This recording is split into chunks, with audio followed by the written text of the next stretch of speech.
দেশবাসীর কাছে আমি বিচার চাই। কি অপরাধটা কি করেছি? সমস্ত দাবি মেনে নেওয়ার পরেও তাদের আর সে শাটডাউন শেষ হয় না। কি কারণে আমি বুঝি না। শাটডাউন করে সবাইকে তারপরে মারা। আমরা তো সম্পূর্ণ দাবি মেনে নিই। একটা মানলে আর একটা, আর একটা মানলে আর একটা। এই কোটা আন্দোলনকারীদের কমপ্লিট শটডাউন, আর তার ফলাফল আজকে এই অবস্থা। সমস্ত দাবি মেনে নেওয়ার পরেও তাদের আর সে শাটডাউন শেষ হয় না। কি কারণে আমি বুঝি না। আমরা তো সম্পূর্ণ দাবি মেনে নিয়েছি। একটা মানলে আর একটা, আর একটা মানলে আর একটা। আর মামলা তো তাদের না, আমার করা প্রজ্ঞাপন হাইকোর্ট বাতিল করে দেয়।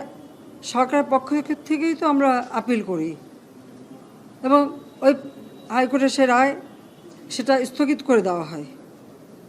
তাহলে তো আবার কোটা থেকে যায়। তাহলে আন্দোলনটা কিসের জন্য ছিল? একেবারে শাটডাউন করে সবাইকে তারপরে মারা। কতগুলি মানুষ পঙ্গু হয়ে যাচ্ছে, কতগুলি মানুষ। এবং ঠিক এই 2001 সালে এইরকম তাণ্ডব বিএনপি জামাত জোট চালিয়েছিল। আওয়ামী লীগের প্রায় 21,000 নেতাকর্মী হত্যা করে, কত মানুষ গুলি খেয়ে তাদের ঘর বাড়ি হাত পা কেটে দেওয়া, চোখ তুলে দেওয়া, মেয়েদের রেপ করা, এই তাণ্ডব ছিল।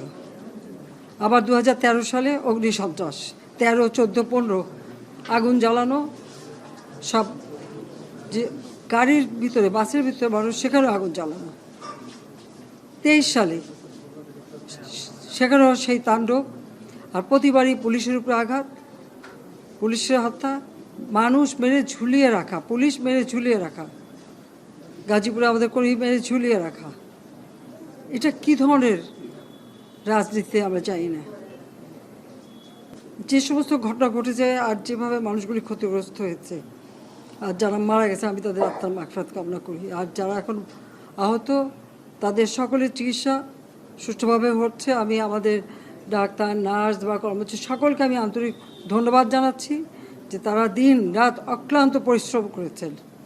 এবং আমাদের স্বাস্থ্য মন্ত্রণালয় থেকে মন্ত্রী, প্রতিমন্ত্রী সহ আমাদের সকলে বারবার এদের দেখে গেছে এবং যা যা লাগে করে দিচ্ছে। আজকে চিকিৎসার জন্য যা যা লাগবে আমরা করে দিচ্ছি। আর যারা পা হারিয়েছে বা হাত হারিয়েছে, আমরা কৃত্রিম পায়ের ব্যবস্থা করে দেব, যাতে তারা আবার সুস্থ মানুষের মতো চলতে পারে, নিজের কাজ করতে পারে। এবং এর মধ্যে একজন আবার প্রতিবন্ধীও, কাজে তার মা যাতে ভালোভাবে চলতে পারে।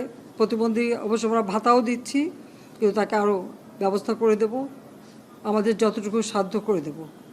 কিন্তু আমার দেশবাসীর কাছে আমি বিচার চাই। কি অপরাধটা কি করেছি?